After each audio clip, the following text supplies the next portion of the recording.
We are back, ladies and gentlemen, with another game between JarrellStorm and DeadInfested. We're going to go to Derelict 2. I can't believe I'm going back here. It's been so long since we've seen Derelict. I hope you guys are excited. And look at that. We've got pretty close color combos. This is something we're still trying to figure out. It's actually an issue only in the replay, believe it or not. The colors are not synchronized in the replay. So, for example, when the last game I said, oh yeah, DeadInfested, he looks like Delft Blue, but he was Dark Sapphire. Well, for all I know, like actually when he played, he might have been a completely different color than he was in that game. But either way, JarrellStorm here is going to be the Zerg player. He is, I'm guessing, Emerald Zerg. Oh, it was mint. Well, in that case, DeadInfested is in the top right, and I'm going to guess that he's Emerald, even though I know he's not. He's Dark Spring Green. All right. Well, I'm really in the doldrums here. Considering we had 3 games, my hope was that I could get to 50% color guessing accuracy, which means I needed to get at least 1 right here, and if I got only 1 right here, I'd have to get 2 right in the next time. But as of right now, looks like we're on track for 0%. Maybe if I get the next, the 2 right in the final game of our set, I can do something like say, hey, I got 33% color accuracy. That's 3, and 3 is a magic number around these parts. So I hope you guys have enjoyed what we've seen so far between these two guys. JarrellStorm definitely being a bit on the greedier, maybe experimental side. I actually, it's worth pointing out that these games are all essentially practice games. The players are trying different things. It's going to be, once again, a Grand Library opener. This is not customary for Protoss, I should mention. JarrellStorm going for his very patented circuit spam all over the place. It feels very inefficient for a lot of things, so definitely something you got to watch out for. Now, in the last game on Cold Sweat, a map by Week7, we had JarrellStorm lose a worker to DeadInfested Scout Scribe. It doesn't look like that's going to happen again. Here, back at home, DeadInfested actually cutting workers so he can fit in a gateway after his Grand Library. If I had to read into that, and generally speaking, when you're cutting workers, there's usually got to be a good reason for that. My speculation would be that he's going to try to pressure before JarrellStorm can get a lot of stuff out. And he doesn't have that much Vespene coming with only 1 worker mining Vespene. Looks like, yeah, it's still going to continue to be that way. We could very well see Amaranth, Zealot, Herald, or something like that as the opener. Depending on what we see. Looks like Jarrell does not want to lose his worker this time around, so he's going to go ahead and spend a little bit more APM on shooing DeadInfested Scribe out of here, and it is an Amaranth first. I love this change from DeadInfested. His earlier attempt at moving out with like Amaranths and stuff was stymied by the circuits. Now he can try to run out, and if there's no combat units, the Amaranth can go in there and get a lot of damage dealt, because you can't kill it with workers. It has shield steal, and it's going to be attacking and dealing damage and moving too fast for the workers to overwhelm it. At least that's my speculation. A Zealot follow-up, another Amaranth immediately beginning. The gas is now just being banked, so maybe he can afford a Hierophant later on. That's 75 Vespene. Obviously, he can afford a Cantavis at some point. That's a unit we didn't see at all on Cold Sweat that I meant to point out could have been figured in so that he could do some damage to stuff. And actually, currently, we're not sure if this will last the patch, but currently it does do damage to structures. So that is something that you can also use as, right now, like a pseudo-artillery. We're going to have to shorten the range if we preserve that particular feature. And I would like to. I think it would be nice. So here comes the Amaranth. If DeadInfested is on the ball, he's just going to... Well, honestly, he could have just let it attack and kill the Circuit if he wanted to. Looks like he's not quite confident about that. He's actually falling back. Okay, well, I absolutely hate this move. DeadInfested could have literally killed the Circuit with his Amaranth. It would have survived. If you check out the math, right? So it's 16 damage with 1 armor pen. So you're dealing... I think it's 2x8, right? Yeah, so 1 armor pen, so you're dealing about 14 damage. Your attack period, right, for the attack speed, 1.4. That's the number of attacks per second, and the Amaranth is just 1. So with 2 Amaranths, or an Amaranth and a Zealot, you can just walk up and kill the Circuit, and they will shield steal forever, and it will just be way too much. You'll lose health on the Amaranth, but I'm pretty sure 1 Amaranth beats 1 Circuit. And even if it doesn't, he had reinforcements coming. So absolutely could have just taken that. Now it's a lot harder to do. He's got the Warden already defensively. He's building an embassy, I suppose, for something else. I'm not really 100% sure what that will be. Now he's got an Ecclesiast. Okay, the Ecclesiast is this supportive unit that restores shields for units around its target. So if it's attacking a Circuit, then your Zealots and stuff are going to get shields back. I feel like the window of opportunity is just gone now, though. I mean, I guess he did pressure. I will say, he's forced 4 workers to be sent to static defense. He's forced a bunch of Zeths, so that's 3 eggs that could have been workers. I guess that is doing better, and he's going to be going for an envoy out of the fast embassy. So he will have the opportunity to just elevator past this, which I don't hate as an option. I just feel like he could have just walked up and killed that. So that's kind of like still bothering me in my head. I'm like, yeah, you could have just either walked past the static defense to heckle the workers. And obviously, you know, if you back yourself into this corner, like the Brood War pros do all the time, you actually could just kill Infinity Zethar cores. Because imagine if in StarCraft 1, you had the Amaranth unit instead of the Zealot, and it gave itself shields for attacking. And then you put it in a corner and you could only get hit by 2 Zethar cores. Like, imagine that, right? And just imagine that. Now, over here we have JarrellStorm. His Avaleth did spy the Envoy. I didn't see his camera move over there. You can see the camera boxes that we're tracking. That is serialized in replay data, unlike StarCraft 1, just one of the many features we have over the remaster. And, you know, this is really the real remaster in many respects. Obviously, it's not fucking 1080p, you know, 1920 by 1080 or whatever, unfortunately, but, you know, it's pretty good. It's got some cool features, man. And we're adding more all the time.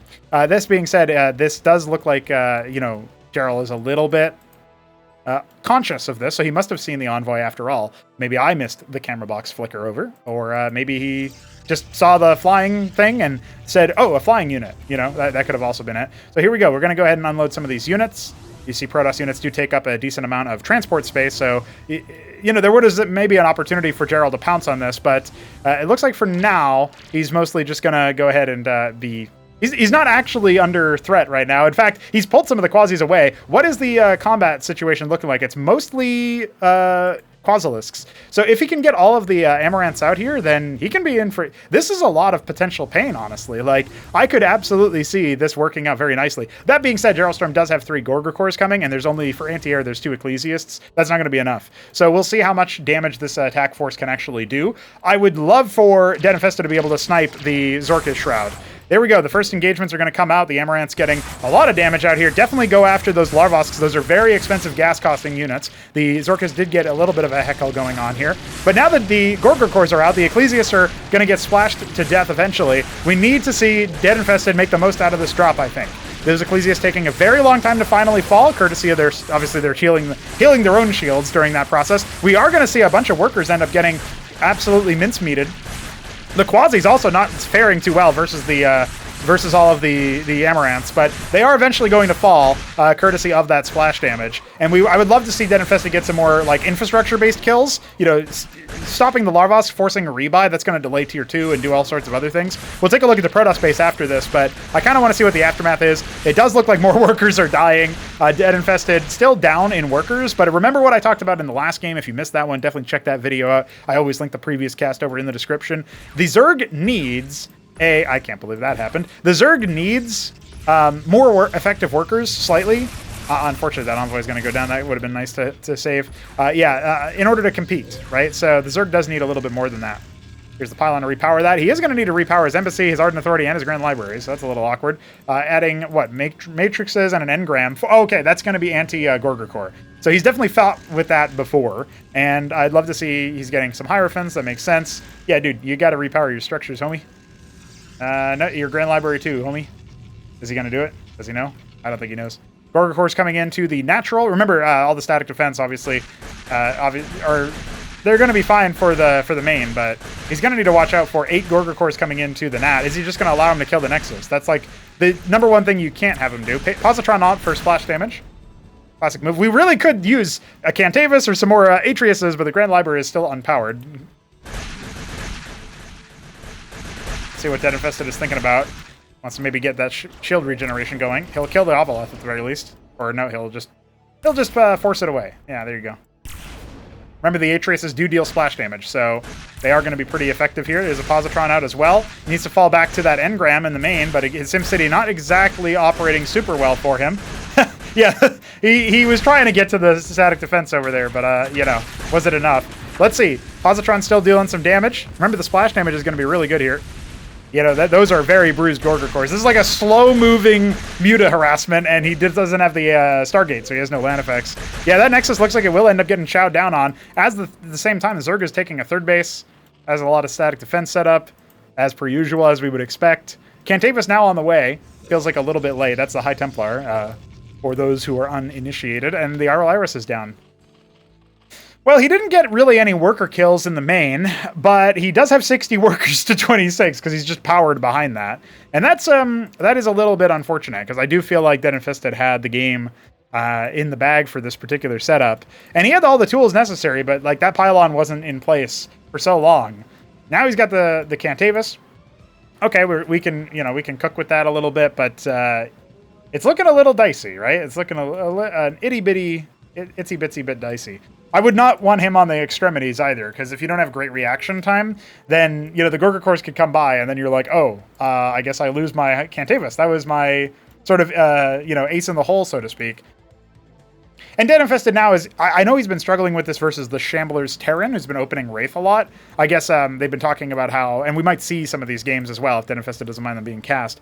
But he's been talking about the psychological, issue of facing against air and then feeling like you're stuck in a containment situation, right? He's got good static defense coverage for most of his mineral line, very poor for the gas line, of course. But, his army is all in response to the Gorga cores. It's not really in response to what JarrellStorm is doing next, right? So this is what happens when you don't take your anti-ground units like the Zealots and run around to try to pick bases before they can get entrenched. Because if the Gorga cores have to go home, or versus Shambler if the Wraiths have to go home, these are all things that you can deal with. These are all things that you can use to turn the tide in your favor.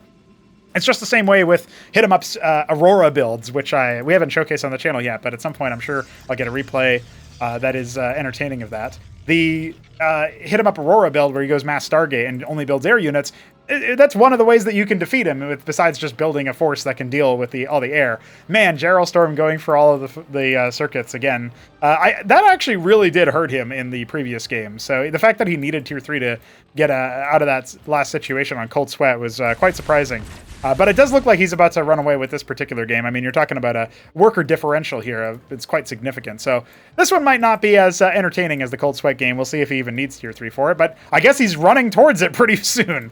But yeah, that all being said, I do think that you're going to want to try to progressively attack and try to reclaim the onus of like, oh yeah, I can move out, I can attack. At least get some vision on the map, figure out what's going on, use witnesses. I mean, he made the embassy, right? Use witnesses to scout, that sort of thing. And it doesn't really feel like DeadInfested has done a stellar job of that in this particular match. He is making a lot of Zealots, and he has a decent amount of splash here. So he can just start heckling these Gorgs and dealing with them, right? So, these are options. At this point, they're all healed up from the previous engagements, but he's only moving out now, and JarrellStorm has most of the map. This is one of the things you can never do to a Zerg player that is actually going to be active on the map, is let them have the map. Like, if you're in Neblime's shoes, you think about Neblime playing Cosmonarchy, or, just in general, like, you think about some of the Protoss players that have fought against Zerg in StarCraft 1, a similar thing, right? They try to monitor expansions. Terran likes to lay mines in expansions to control the growth of Protoss, and Protoss likes to put Zealots in different spots to control the growth of Zerg, and stuff like that, right? And so, at the very least over here, it looks like he's going to net a couple of kills onto these Gorgs. Good move there. What else is going to happen, though? That's the real question. Just infinity circuits, of course. Cliff advantage circuits, no less. Get +2 weapon range when shooting down a cliff at a unit with a lower height advantage. Height level. All right, Tier 3 is on the way. I guess I'm wrong about that one. Oopsie. But, hey, the Envoy is coming out yet again, so I guess he's going to try for some kind of drops behind all the circuits. Not a bad idea. He should be able to catch these before they can mutate. But look, the wall, the growth, the ridiculous amount of circuits over there. I mean, he does have the Cantavis this time. Remember what I said about it being, able to damage structures. He might end up trying to go for that, giving himself a little bit of space here. The Cantavis also insurance against any would-be units coming out. Zealots benefiting from that Herald as well, keeping themselves alive. Amaranth obviously shield stealing as well, but the Herald will end up going down. Where's the ground army? It's not going to be pressured just yet. Now the Cantavis, I don't even know if DeadInfested knows that it can damage structures now. He hasn't been using the Storm yet. And let's see, he's gone ahead and scooped up in a Cantor. It's going to be in a Cantor drop. Main is completely undefended right now. Obviously, the Ovaleths are over here. Does Jarrell react to that? It doesn't look like he paid attention to that, but judging by his camera. Too busy making more static defense. I don't know why I'm surprised. Going to go for the Spire. I guess this time around, he's going to go for... my speculation is he's going to go for Sovereigns. He's got a crazy amount of gas bank. Okay, so DeadInfested confirms nothing at 6 o'clock. He is still on 2 base to 4, and the worker count is still very much in favor of our Zerg player. So this still doesn't look like a win for our Protoss, but I suppose Jarrell is playing inefficiently enough that if DeadInfested can stall out the game long enough to get rid of some of these Zethar cores and take some more bases, and obviously scale up the tech tree on his own accord as well, there's at least a chance. Like, you can never count somebody entirely all the way out, unless until you have a good read on how skilled a certain player is. And JarrellStorm, I don't know if he's fooling around in these games. He posted them himself, but the Great Wall of static defense does not seem like a good strategy versus someone who's a little bit more proactive. Let's see what DeadInfested can do. He's going to go ahead and put the Incantor down right there. No static defense blocking that. And when you stand on top of borrowed units, you can actually reveal them, but also the Incantor naturally would have shot at the Excisant and the projectile. Oh my god. Oh my Gorger Core. I wasn't able to unload. Sad days. But he did scout that, well, I don't know if he scouted tier 3. He definitely scouted the Oxals, so he should know. That's a tier 2 unit now, but still, he should know something is going on there. Gaftalosk as well. Okay, we're going to see some serious units. So the Hive equivalent, the Gaftalosk, the units that come out with 2 per egg, or just 2x per egg. If you make Zeth, you get 4, make Hydras, you get 2, Workers, you get 2, that sort of thing. Gosvalet's now returning to the neutral burning ministries in the middle of the map, or in the corners of the map. Similar to Cold Sweat, actually, but these are islands that you can attack. You can also just come up here and kill the ministry if you don't want to worry about taking it. I think on a map like Rage Slave as well, which is a port of Neo Rush Hour, there's a neutral treasury in the middle of the map that's on unbuildable terrain. As Protoss, you should just kill that, because you can make artisans, and artisans are the advanced worker for the Protoss, and they just harvest resources and then return them without actually moving. So yeah, you can remote harvest, and you don't need to worry about the treasury being there for your own harvests, right? So, that's something that if you're versus someone who actually uses that technique, pretty good stuff. You can enjoy that. And they can't. We are going to see an Ancestral Archives. I guess if that finishes, he gets some Patriarchs. He could actually splash down the Sovroliths. That's what I'm assuming is coming. But I guess I'm wrong, because we're actually seeing a bunch of Alcagelisks come out of the Oxals. So what was the Mutat Spire for? He doesn't end up making the Tazral Pont, which is the mutation of that. So, yeah, interesting. Okay. I guess he wanted the Protathlors to fall back on. Or maybe he wants to escort his Alcagelisks with Mutas? There's a couple of options that he has there. In fact, that might be why he's making Gaths. Let's see what he ends up making out of the Gathalasks, because that's an important thing to take a look at. It is going to be Protathlors. Another thing it still could be is he could still be making Protathlors and then upgrade his Mutat Spire. And the idea is that you get 2 Sovroliths per Protathlor that you mutate. So in a way, he's getting like a cheaper set of massive numbers of those. This is a... Oh, he's elevating them to the islands. Okay, I see. I see how it is. DeadInfested going for the Uptecton.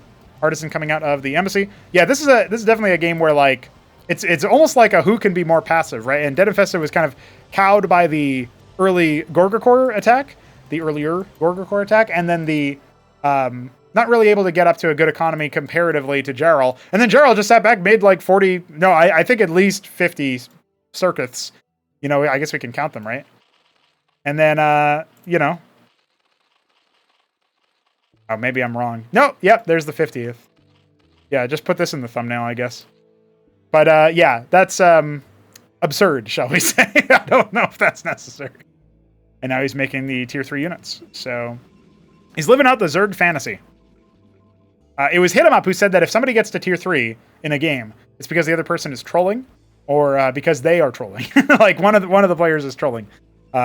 Basically, tier 3 only shows up if you've already won. That was his hypothesis. That was his thought process.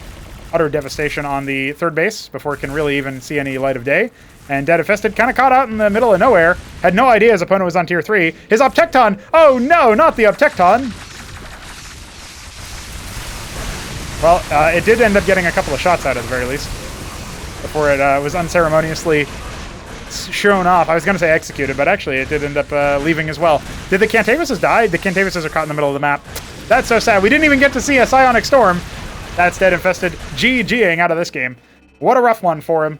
Well, let it be known that I believe DeadInfested could have had this game if he just attack moved with his first 3 military units, but also he could have had this game if he maybe pulled the trigger on the attack move without the Envoy. If he doesn't invest in the embassy and Envoy, I think what he basically secures there is He just has like more gateways, making more zealots and ecclesiasts, and then he has many more amaranths. And the amaranths come in and just sweep in. He could have also walked past the circuit because there's only one, and then just attack the workers. And again, like, yeah, Zethicors do a lot of DPS because they have a faster attack speed and stuff like that. So yes, they will deal a lot of DPS even to the amaranths, but if you back them into the mineral line, then you're forcing all of these, like, the same kind of dynamic that we see in StarCraft 1 all the time. So that is a little bit rough for Dead. I definitely thought he would be able to equalize the set and take that game. Now he's just hoping that he can take a match, and we'll see how that third game goes. But GG's all around, and we will be back for more between these two players very soon. See you then.